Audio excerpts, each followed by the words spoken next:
आत्मा नमस्ते। मैं हूं संगीता शाह। स्वागत है आपका मेरे YouTube चैनल पर। दोस्तों, पिछले कई दिनों से बहुत सारे लोग जो मुझसे मेडिटेशन सेशंस में कनेक्ट होते हैं, वो लोग मुझसे एक सवाल पूछ रहे हैं कि मैम, थर्ड आई क्या होती है और थर्ड आई खुलने से क्या चमत्कार होता है।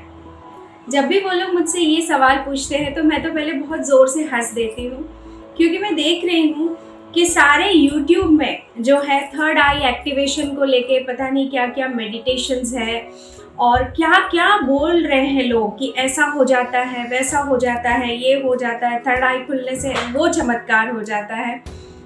दोस्तों, आप सभी को पता है कि हमारे बॉडी में जो है 7 चक्र है। ऐसे तो 114 चक्र है, लेकिन ये 7 चक्रों को सबसे ज़्यादा महत्व दिया गया है। जब शिव ने मेडिटेशन की टेक्निक्स विज्ञान भैरव तंत्र में बताई, तो बहुत सारे ऐसे टेक्निक्स बताए जिसके ज़रिए हम मेडिटेशन करके हम जो है क्या कहते हैं, अपनी इन चक्रास को बैलेंस कर सकते हैं और हम उस परम शक्ति का अनुभव कर सकते हैं जो यूनिवर्स हम जिसे कहते हैं, ब्रह्मांड जिसे हम कहते हैं, उसका हम लोग एक साक्षात्कार कर सकते हैं। तो ये 7 चक्र जब बैलेंस होते हैं व्यक्ति के, तो जीवन बदल जाता है। अब लोग मुझसे पूछ रहे हैं थर्ड आई के बारे में, तो आज मैं थोड़ा सा प्रकाश थर्ड आई के ऊपर डालती हूँ। दोस्तों, अलग अलग भ्रांतियाँ हैं लोगों की। जब मैं लोगों से बात करती हूँ तो मुझे सुनती हूँ तो मुझे हंसी आती है, कैसी कैसी भ्रांतियाँ हैं।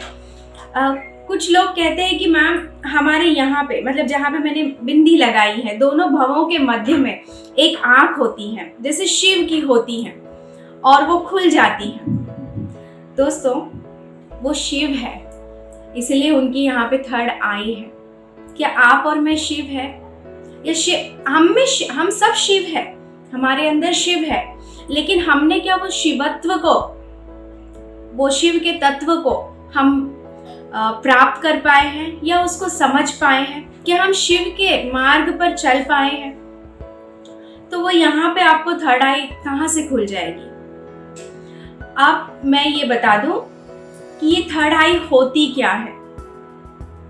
शिव का थर्ड आई का मतलब क्या है, वो फिजिकल आंख का क्या मतलब है शिव के। सबसे पहली चीज मैं आपको बता दूं कि ऐसी कोई थर्ड आई होती ही नहीं है।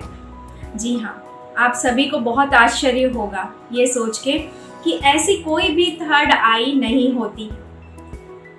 थर्ड आई खुलने का अर्थ क्या है कि जब भी कोई व्यक्ति मेडिटेशन करता है, ध्यान करता है, योग प्राणायाम करता है, जब मेडिटेशन की अवस्था में व्यक्ति चला जाता है, जब वो सच में उसके साथ मेडिटेशन हो रहा है। वरना क्या होता है, लोग मेडिटेशन में बैठे हैं और निद्रा में चले जाते हैं, और गजब की बात यह है कि लोग उस निद्रा की अवस्था को सोचते हैं कि मैं बहुत गहरी मेडिटेशन में चला गया हूँ या चली गई हूँ।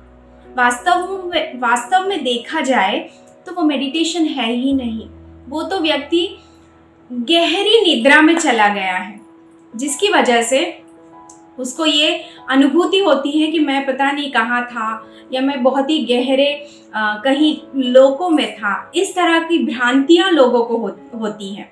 और आप भी देखते हैं कि YouTube पे बहुत सारे लोग या इंटरनेट पे बहुत सारे लोग मेडिटेशन के ऐसे ऐसे अनुभव जो है बता रहे हैं या बताते रहते हैं कि ये मेडिटेशन करने से ऐसा अनुभव होता है, वैसा होता है।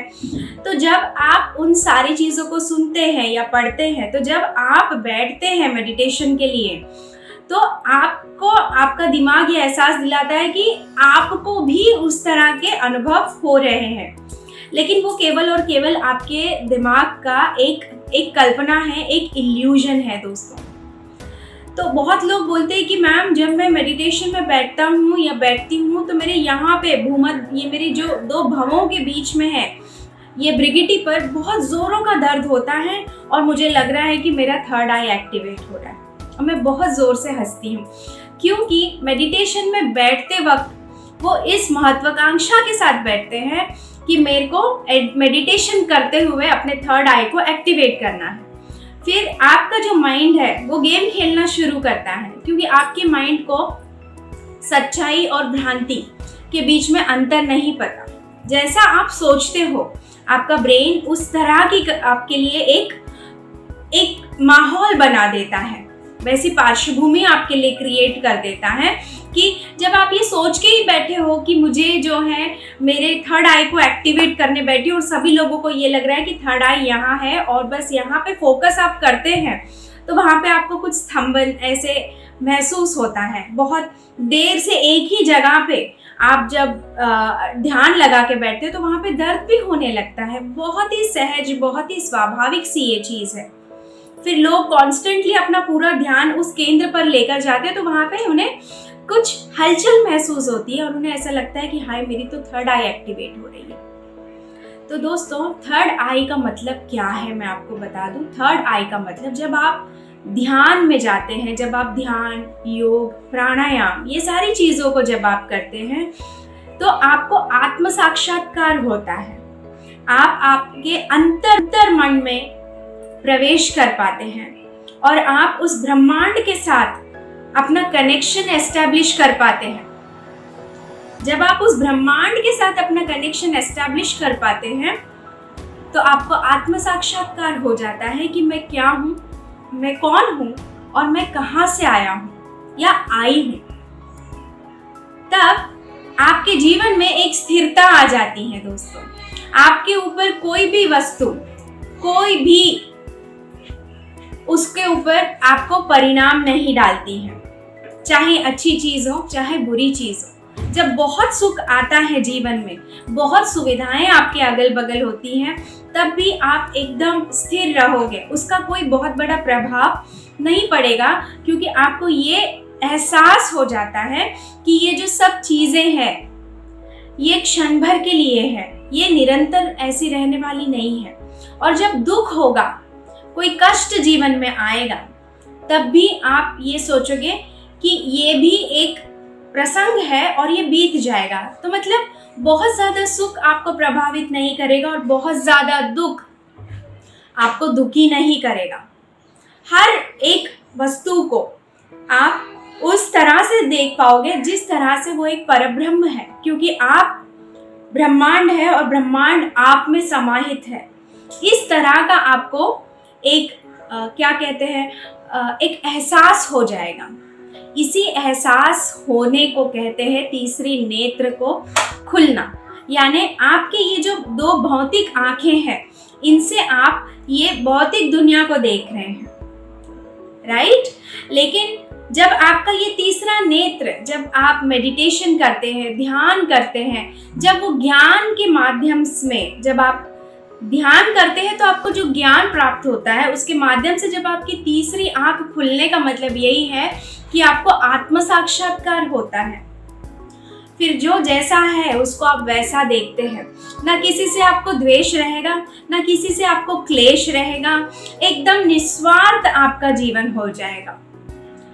और यही फिर आप ऐसी भ्रांतियां हैं कि जब थर्ड आई खुल जाती है तो आप भूत, भविष्य, वर्तमान को देख सकते हैं। तो बिल्कुल आप देख सकते हैं ना, आप भूतकाल से जो गलतियां आपने की थी, जहाँ पे आपने बहुत सारा जो भी कुछ किया उसकी वजह से आपका अभी का वर्तमान पे क्या इम्पैक्ट पड़ा है और आपका भविष्य कैसे हो सकता है, इसका ज्ञान आपको हो जाएगा। और आप बहुत ही माइंडफुली, कॉन्शियसली अपने कार्य को करने लगेंगे। जब आप ध्यान या मेडिटेशन करते हैं तो आपको आत्म साक्षात्कार हो जाता है।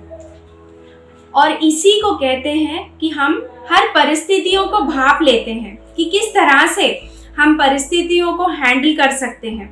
और जब आप ध्यान करते हैं तो आपका मन इतना शांत हो जाता है कि आप जो है ना बहुत ही माइंडफुली आप सब काम करते हैं। तो आपको पूर्वाभास भी होने लगता है कि अगर ऐसा करेंगे तो ऐसा हो सकता है। तो इसी पूर्वाभास को इंट्यूटिव शक्ति कहते हैं। तो आपकी इंट्यूटिव शक्ति ध्यान से बढ़ती है, ना कि किसी थर्ड आई के एक्टिवेट होने से। तो थर्ड आई शिव में है। शिव क्या करते हैं, थर्ड आई को हमेशा खुला रखते हैं? बिल्कुल नहीं। जब भी उन्हें कुछ विध्वंस करना होता है या किसी को उसके गलत कार्यों के लिए शिक्षा देनी होती है, तो वो क्या करते हैं, अपना तीसरा नेत्र खोलते हैं जब भी किसी को शिक्षा देनी होती है ना। जैसे आपने पुराणों में पढ़ा होगा कि कामदेव को शिव ने तीसरे नेत्र से भस्म कर दिया। तो शास्त्रों में जब ऐसा लिखा है तो इसका क्या अर्थ है? क्या सच में कामदेव को उन्होंने भस्म किया? नहीं। इसके थ्रू शिव हमें ये संदेश दे रहे हैं कि आपके अंदर जो काम है, जो क्रोध है, जो लोभ है, उसको जिस दिन आप भस्म कर दोगे, यानी अपने अंदर से खत्म कर दोगे, तो क्या होगा?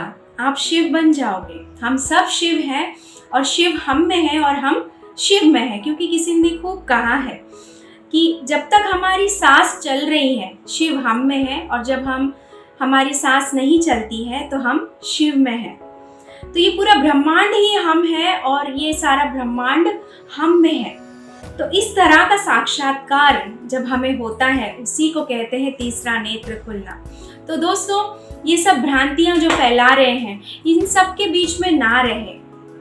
अपना जो शिव ने जो मार्ग बताया है, ध्यान करिए, मेडिटेशन करिए, योग करिए और अपने आप के अंदर उस शिवत्व को जगाइए, तो आपके सातों चक्र भी बैलेंस होंगे और आप जो है एक बहुत ही उस मार्ग पे जाएंगे, जिस मार्ग पे जाने के लिए जो लेसन्स हम सीखने यहाँ आए हैं, वो आप बहुत अच्छे से सीख पाओगे। आप as a human being evolve हो पाओगे। तो ये सारा जब भी आप है ना, मैं आपको ये कहूँ कि जब भी आप कोई स्वार्थ को लेके मेडिटेशन करेंगे या कोई सिद्धि की प्राप्ति के लिए आप मेडिटेशन करेंगे, दोस्तों मैं आपको कह दूं कि वो प्राप्त होने में आपको बहुत समय भी लग जाएगा और हो सकता है कुछ प्राप्त भी ना हो। जब आप निस्वार्थ भाव से उस ब्रह्मांड को समझने के लिए, उस शिवत्व को समझने के लिए, अपनी असलियत को समझने के लिए जब आप ध्यान करोगे, उस शिव से या उस ब्रह्मांड से, उस ऊर्जा से कनेक्ट होने के लिए जब आप मेडिटेशन करोगे, उस वक्त जो है आपको जीवन में अपने आप ही आप जो है उस पथ पे आगे बढ़ते चले जाएंगे और बहुत सारी अलौकिक अनुभूतियाँ आपको जीवन में होने लगेगी। तो मेरा आप सभी से यही एक रिक्वेस्ट है, एक आग्रह मैं आप सबसे करना चाहती हूँ कि ये सब भ्रांतियों में ना पड़िए और केवल अपने आप को समझने के लिए ये योग करिए, मेडिटेशन करिए और जैसे जैसे आप निस्वार्थ भाव से आगे बढ़ते जाएंगे, आपके जीवन में अलौकिक घटनाएं घटती चली जाएंगी।